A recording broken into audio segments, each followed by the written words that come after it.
Hi, my name is Jenny. Today I'm going to be talking primarily to moms, not to be exclusionary, but because this is kind of a very personalized, individualized talk. So here we go. This is actually this was a blog post on my website, Jenny Lee Woodward Photography LLC.com.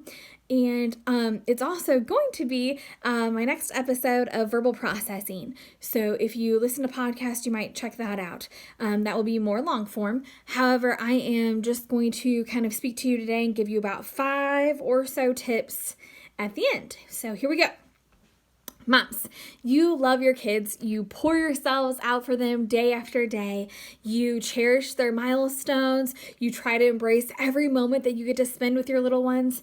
You know that your time with them is fleeting.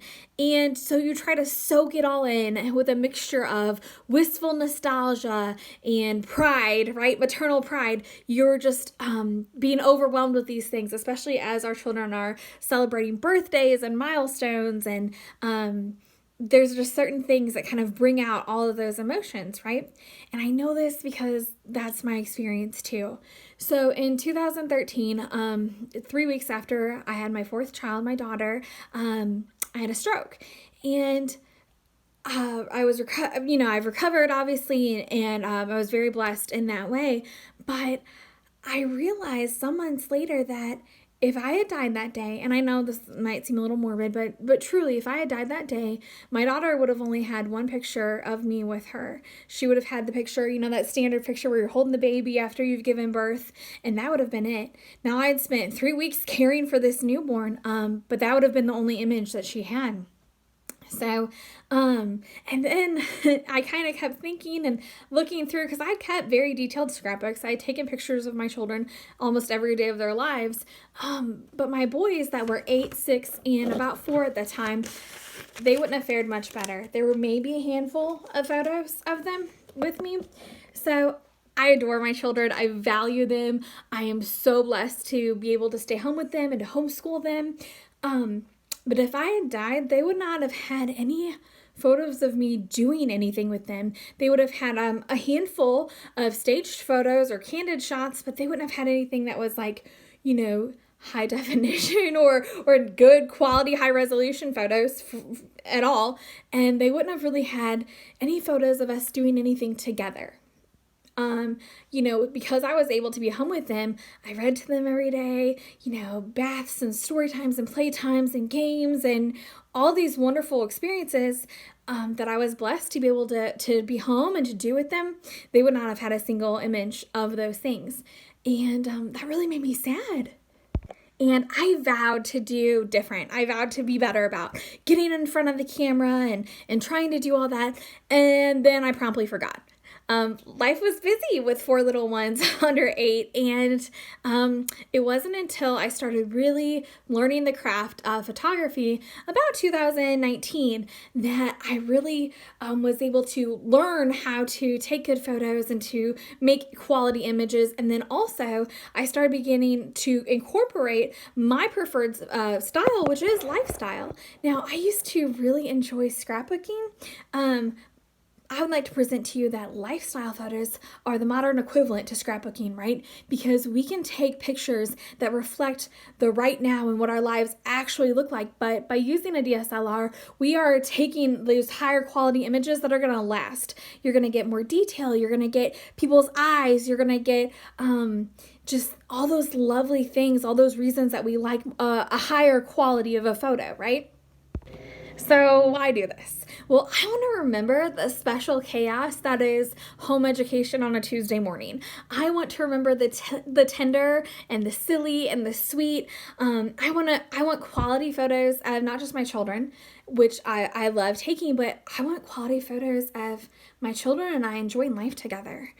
We only get a handful of years with them, guys. I want to preserve those things that set our family apart, that are forming our family culture, and I want images that reflect that. When I'm 90, I hope I'm not in a nursing home, but if I am, I want a big stack of just quality images that I can look through.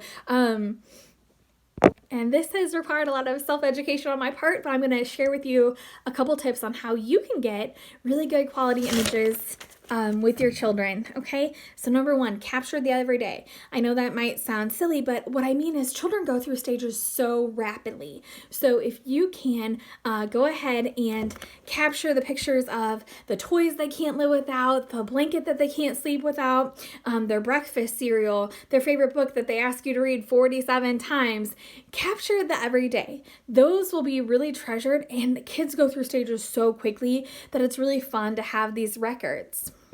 Okay, use your iPhone's self-timer, and that way you can get in the photo as well. And this is not about how you look. This is not about the extra weight that you carry. I carry extra weight. This is not about your confidence level. I'm not a very confident person. This is about capturing a mother's love for her children and about getting in there and taking those photos so that at the end of our lives, when we're no longer here on earth, our children still have these memories and they have these images of us with them. Capturing a mother's love for her children, I mean, what's a more worthy goal than that, right? Number three, if you do have a DSLR, I would encourage you, go ahead and learn the trifecta of ISO, shutter speed, and aperture. You're going to be so much happier with your photos once you do learn the basics. If that seems daunting, if you don't have a DSLR, if you have no motivation, then I would maybe invest in a photographer. And I say that kind of tongue-in-cheek. Yes, I do have a photography business, but I truly see value in it. And the reason I started a photography business to begin with was I wasn't seeing the high level of caliber photos for a realistic budget in our area.